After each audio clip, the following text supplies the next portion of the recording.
Halo semuanya, hari ini kita akan belajar. Pelajaran pada hari ini itu adalah tata kelola perusahaan yang disampaikan oleh saya sendiri, yaitu Jalil Nur Rahman.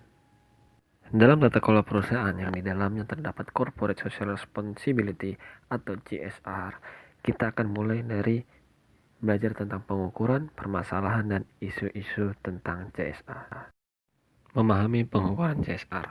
Menurut Beston dan Bannon, CSR dapat diukur menggunakan elemen individual GSP atau Corporate Sustainable Performance.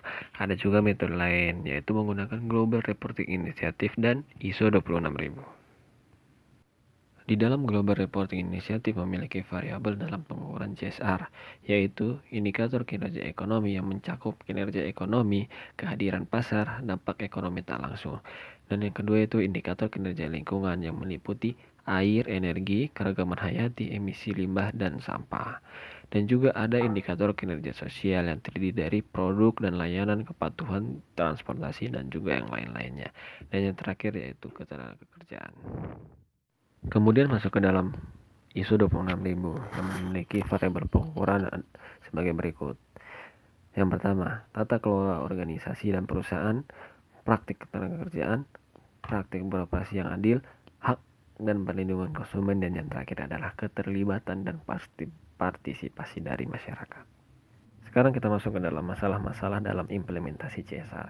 Korporat atau perusahaan sadar bahwa keberhasilan dalam mencapai tujuan bukan hanya terletak di dalam faktor internal saja, melainkan dipengaruhi oleh komunitas atau masyarakat yang berada di luar lingkungan perusahaan.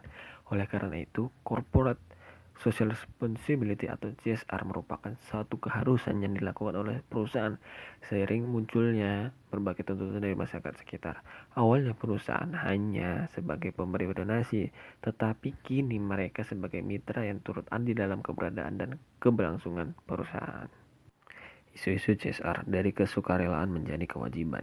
Awalnya ketika Undang-Undang Nomor 40 Tahun 2007 disahkan, terdapat reaksi keras dari para pengusaha terhadap isi pasal nomor 74 karena setiap perusahaan diwajibkan melakukan CSR. Hal ini bertentangan dengan prinsip mereka filantropi, yaitu kepedulian, yang mana sekarang menjadi sebuah kewajiban. Dan juga di seluruh dunia baru Indonesia yang mengeluarkan undang-undang bahwa perusahaan wajib melakukan CSR. Sekarang masuk konsep tanggung jawab sosial. Etika normatif menyeratkan bisnis memiliki komitmen terhadap masyarakat. Bisnis harus terlibat dalam kegiatan ekonomi, hukum, dan juga kebijaksanaan.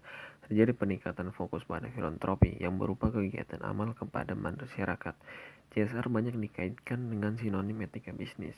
Dapat dikatakan definisi CSR yang tepat harus mencakup terminologi umum yang memfasilitasi permodalan, budaya, dan nilai organisasi untuk peralatan yang bertanggung jawab. Membuka CSR melalui komunikasi pemasaran terintegrasi. Tantangan utama komunikasi CSR adalah meminimalkan skeptisme pemangku kepentingan dengan cara pelaporan aktivitas CSR perusahaan yang mencakup pelatihan dan pengembangan karyawan. Terdapat dua motif, yaitu ekstriksi dan intriksi. Ekstriksi yaitu upaya peningkatan bottom line perusahaan, dan intriksi yaitu dasar atas kepedulian yang tulus kepada manusia. Komunikasi interaktif salah satu saluran informasi terpenting. Kerjasama berbasis web dan pertukaran data memberdayakan komunikasi antara bisnis dan pemangku kepentingan. Media sosial dan peningkatan mesin pencari mengubah dinamika komunikatif efektif karena dapat menampilkan sinyal peringatan dini.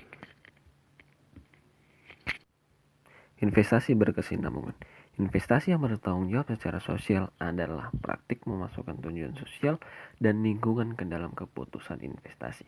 Saat ini, instrumen keuangan yang dipasang secara sosial telah menjadi pasar yang berkembang di sebagian negara maju.